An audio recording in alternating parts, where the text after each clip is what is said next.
So I want you to imagine a world where we have been attacked in your home, somewhere there around it, with a few dozen of your neighbors, and America has been invaded.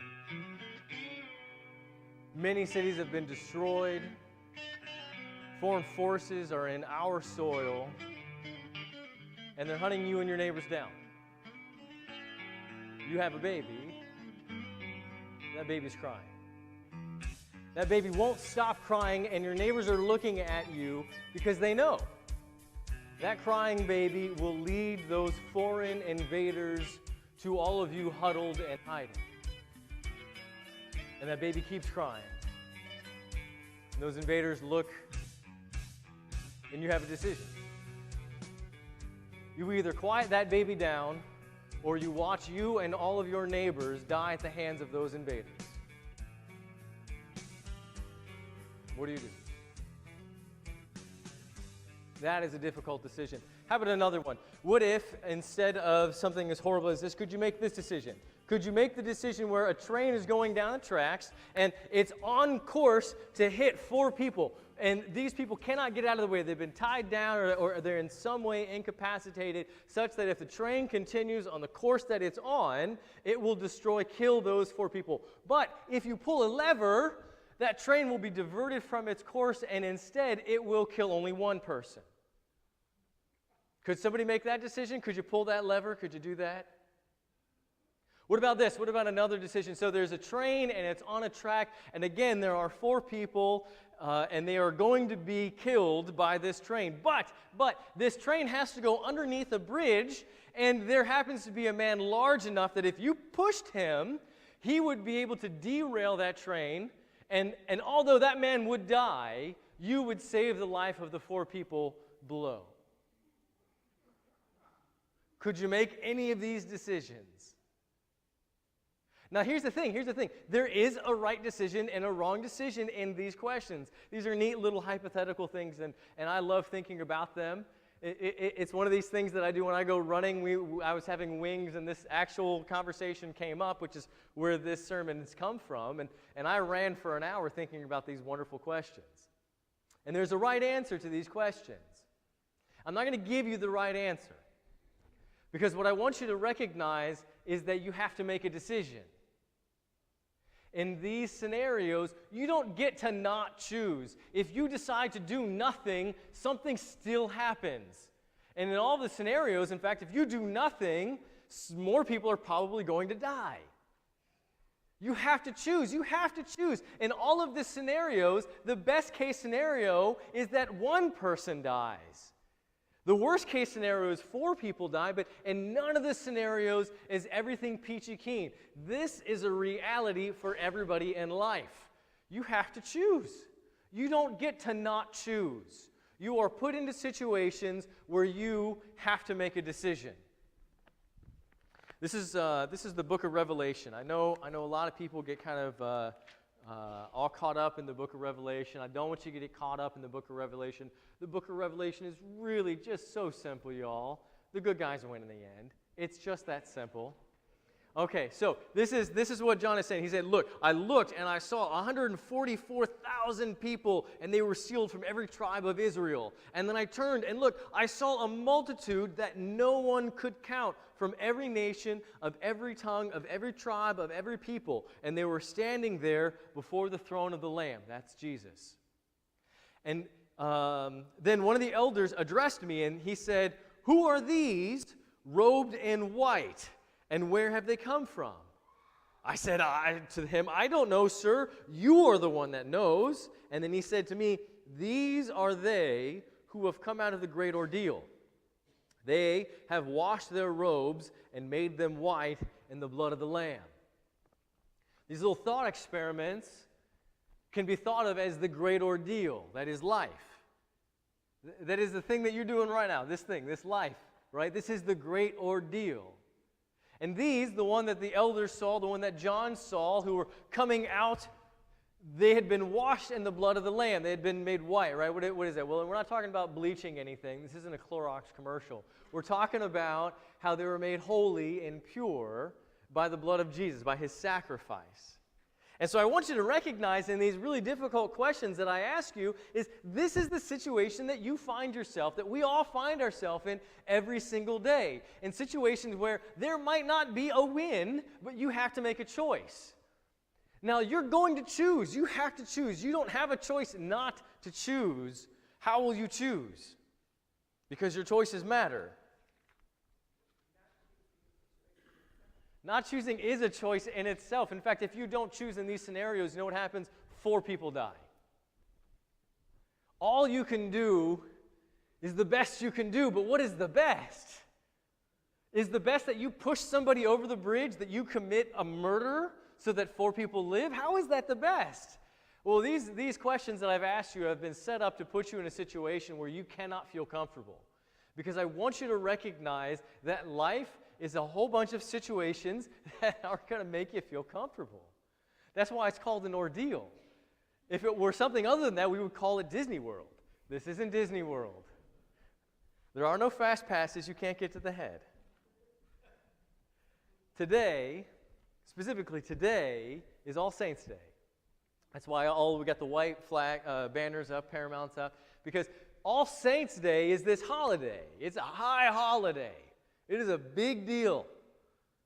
That's where we get Halloween from. You ever wonder where that word Halloween comes from? It comes from Old English. It got smashed and said so fast people forgot what it was saying. It comes from All Hallowed, right? Hallowed to be holy, saintly. All Hallows Eve, as in the night before the day of the All Hallowed, All Saints' Day. So Halloween is the night before All Saints' Day. Today's All Saints' Day. Halloween is the night before All Saints' Day.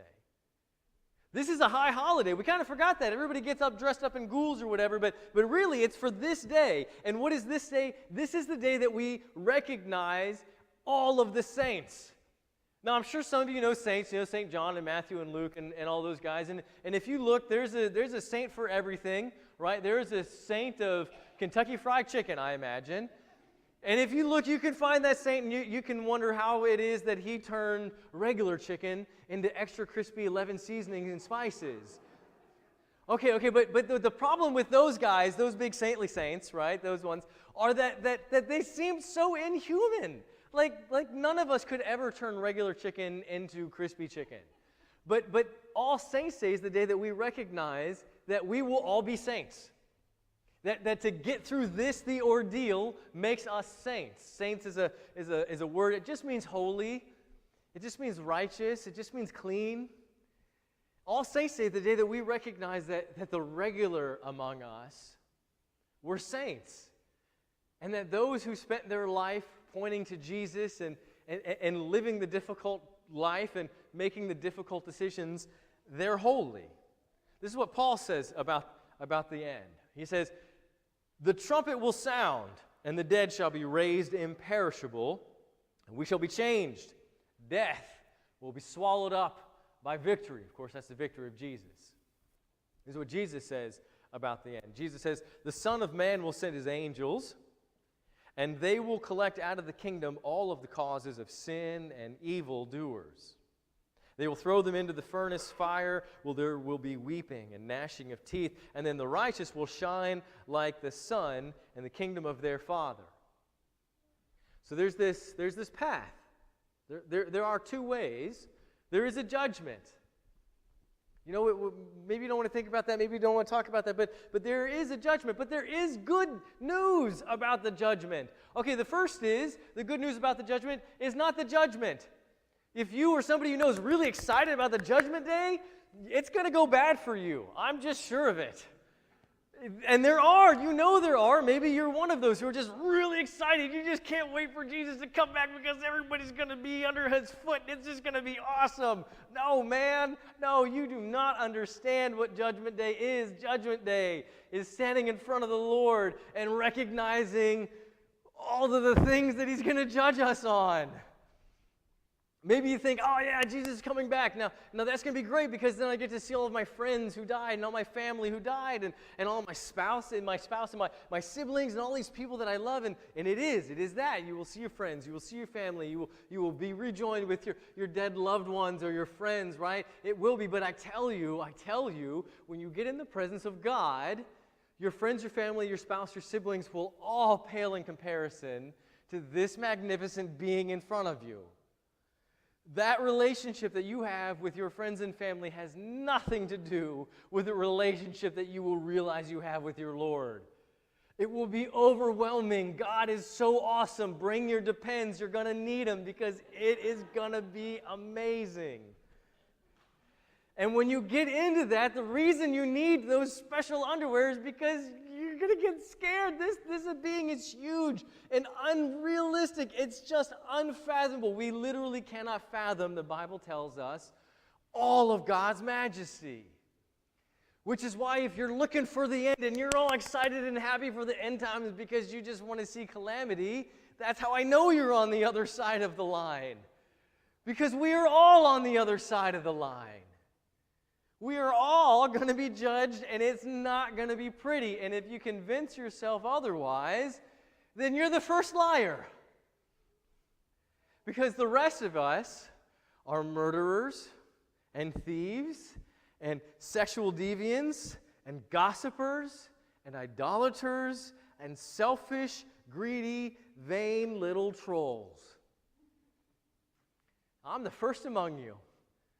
I'm the greediest, vainest, most killingest troll of them all. Because I would stand up here and talk about those things. And if you think that I am not a part of that group, let's just be clear. We're all a part of that group. But there's good news. The good news is not that you're perfect and all of a sudden you don't have to worry about it and you can get all excited for the end times. As if that were possible.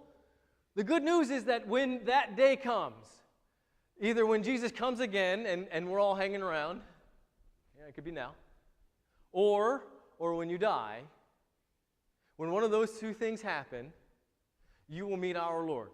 You will meet Jesus. And it will be profound. And then on that day you will be judged. The trumpet will sound and everyone will be raised, and we will be in His presence. Now here's the good news. When you're judged and that scale tips, Jesus wants to put His finger on the other scale for you. He wants you to get off the hook. That's the good news. He wants you to get off the hook so much, He came thousands of years ago to die to show you how much He loves you so that you would know that you're off the hook. That's the good news, that none of us deserve to be saved, and yet Jesus wants to save us all. The good news is that if you are baptized, you are a child of God. That's what this is doing here. We don't have some special place that we baptize people, outside or whatever. We do it here. We do it here, and actually, I grabbed one of my deacons, Tim, thank you very much. Tim went and he got water. He got water right now, just in case you thought I was joking about this next line. You need to be baptized. And that is a gift of God. That is how you become a child of God, and there is nothing that should stand between you and those waters. So if you're listening to me now and you want to be baptized, this is a real offer. Come on up. Maybe you're already baptized, or maybe you're just scared everybody's looking at you. It doesn't matter. Come talk to me. Maybe we'll do it at another time where it's more comfortable to you. But you see, that's what Jesus did when He died. He said, I'm going to make everybody my children. Not just this few small people who happen to know my word. Everybody, all of them. Not just the ones who happen to have my blood. I'm going to adopt everybody. Anybody can come through these waters. Everybody should come through those waters. So then when that day comes, when either Jesus comes again or you die and you meet Him and we're all raised together at once at the trumpet blast, and you're standing there in front of your Lord, kicking yourself because you forgot your Depends,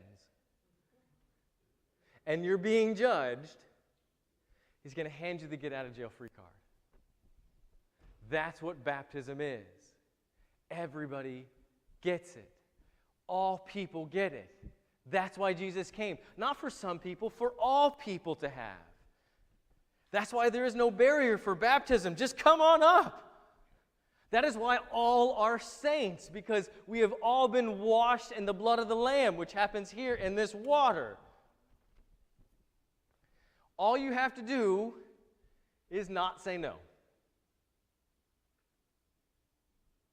Everybody gets it. So all you have to do is not turn your nose up and walk away from it. But that's easier said than done because we do it all the time. We put God second, and when we put God second, that's saying no. When we say, oh, he'll understand, God will understand, it's all right, that's putting him second. We say, well, it's just a small thing, it's not a big deal, why should it matter? That's putting God second. We say, God doesn't care about these things, that's putting God second. We say, this is not important. This is not necessary. That's putting God second. You see, the reality is very few people have the big no. There are some atheists in this world who are really proud that they have the big no. I feel sorry for them. I would like to talk to them. But for the overwhelming majority of people in the world, it's not a big no. It's a lot of little no's that redirect us out and away from his path and onto our own. Maybe you were, I'm sure you know, people who call themselves Christian who don't worship Christ. Like that's the basis of being a Christian. The most fundamental level of being a Christian is that you worship Christ. If you're a baseball player, you play baseball. You can't play baseball and say, I'm a football player. Okay, maybe you can say you're an athlete, but if you don't play football, you're not a football player. If you don't play baseball, you're not a baseball player. If you don't worship Christ, you're not a Christian. But we have found ourselves in this world, and I know that either you have been, you've talked to people who say they don't need to worship to be a Christian. That's not it. That's not it at all. The basis of Christianity is to worship Christ. But we convince ourselves, we pull our wool over our eyes. The Bible calls this lip service. This happens all through the Bible. It's not something new. The Old Testament is full of it. Full of people who give lip service to God but never actually pay attention to what's going on. And I'm not trying to attack you. I'm not trying to impugn you. I'm not trying to say that you're doing something wrong. I'm just trying to show how we all do this, right? You need to get okay with this. This is what we do. It's called confession. We pull the wool over our eyes. And the thing is about this wool pulling is Christ wants to forgive it. That's the good news, that he knows that we do this. And so he said, look, I know that you do this. Just get okay with the fact that you do that and admit it, and then we can move on. So then if you know that you do this, how do you know that you're not playing mind games with yourself? Because we're really good at playing mind games. How do you know that you're not rationalizing what it is your faith should look like? And the answer is simple. Every time you say, I need Jesus, you're saying, I need Jesus. You say, you need Jesus. Do you need Jesus? You say, yes, I need Jesus. And you know what happens every time you say, I need Jesus? Boom, you get Jesus. At that table, that's the other sacrament where God comes to us. Every time you say, I need Jesus, you get Jesus. Every time you say, look, Jesus, I need you in my life. I don't know things are going wrong, they're going right. I don't know what it is, but I know that I need you. You get him. The only problem is when you say you don't need him anymore. He wants to give it to you, but if the hands don't come out, how can you receive? If you say you don't need him, then you won't have him. If you've decided that all of a sudden you know better, you're in for a surprise. God loves you so much, he died for you.